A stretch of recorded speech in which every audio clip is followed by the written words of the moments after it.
এই শোনো না, বাবা না বাজারে গেছে, মাংস নিয়ে আসবে। মা না তোমাকে আসতে বলছে। কাই আসবে? বাবা তো নতুন জামাই। এই ভেলকির মা, কি হইছে? কি শুনলাম জামাই নাকি আসবে? হ্যাঁ, মশক আনছেন না, ওই জন্য নয়া জামাইটা আসিল কসুম। তোমার কোনো মান সম্মান আছে? বিয়ের এখন নতুন জামাইটা যদি ঘন ঘন আইছে, পাড়ার লোকে কি করবে? পাড়ার লোকের খেতা পুরো। আমার জামাই আমার বাড়ি আসবে, মানছেন কি? যাই বেশি বাড়া বাড়া করবে, বিয়ের নিমন্ত্রণ দিব না। আর তোমরা তো কিছুই বুঝেন না, নতুন জামাই যেমন আদর করিব, এর পরে বেটিকে তেমন আদর করিবে। কি জ্বালা রে, জামাই খয়তে খয়তে মোরটাছে টিকে থাল, আর তোমার মা বলছে জামাই খেলা খেলা টাকা নিতে থাল। ভাই জামাই ফোন করতে আসিল লাগবে না? কে দেখিন না তোর বাবা কেমন জঘন্য ব্যবহার। এই ভাই তুই ফোন করতে, ফোন কর। হ্যালো, মাকে দাদা ফোন করিস না, কোথা যখন দিছিস জামাই আসুক। এই না খরচা ব্যাগ, মাংস কমানো হয়েছে, জামাই যখন আসবে আরো বেশি করে মাংস নিয়ে আসুন। চল চল মাই সাজি, জামাই পাশে চলে আসিবে। लेकिन एक सेकंड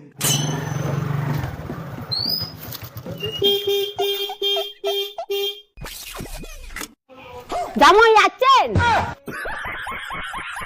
জামাই চলো চলো চলো, ঘর চলো।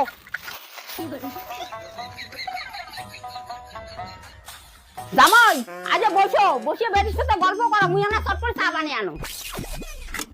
আচ্ছা, তুমি ভালো আছো তো? ভালো আছি, তুমি? আমিও ভালো আছি, তোমাকে খুব মিস করি। আমিও খুব মিস করি। আজ জামাই নাও চা। জামাই বেটির সাথে ভালো করে গল্প করো, মুই গেনু।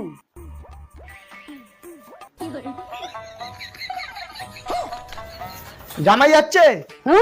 আছে। তাহলে মাংসের ব্যাগটা ধর, মই জামাইয়ের সাথে কোথা করে আসুন। এই পুরো যা, দিনে জামাই বেটি গল্প করে দেখছে। দেখ মুই কিন্তু ভাবসাব ভালো থাকি ধরছু না, যদি কোনো গন্ডগোল হয় তোর কিন্তু মুশকিল আছে।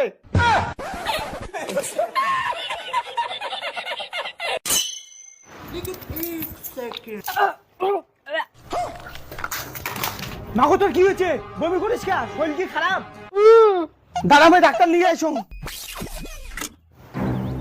ডাক্তার বাবু আসো। এই যে ডাক্তার বাবু, আমার মেয়ে বারবার বমি করতেছে, দেখুন তো কি হয়েছে। হ্যাঁ, এভাবে কোন রোগে ঠিক হয়? দেখি হাতটা। এই আপনার মেয়ে প্রেগন্যান্ট। ডাক্তার বাবু প্রেগন্যান্ট মানে আপনার মেয়ে গর্ভবতী। যত সব নষ্ট করা তুই, তোর আজকে এই দাঁড়া, তুই দাঁড়া, তো কাজী মেসকা দাঁড়া।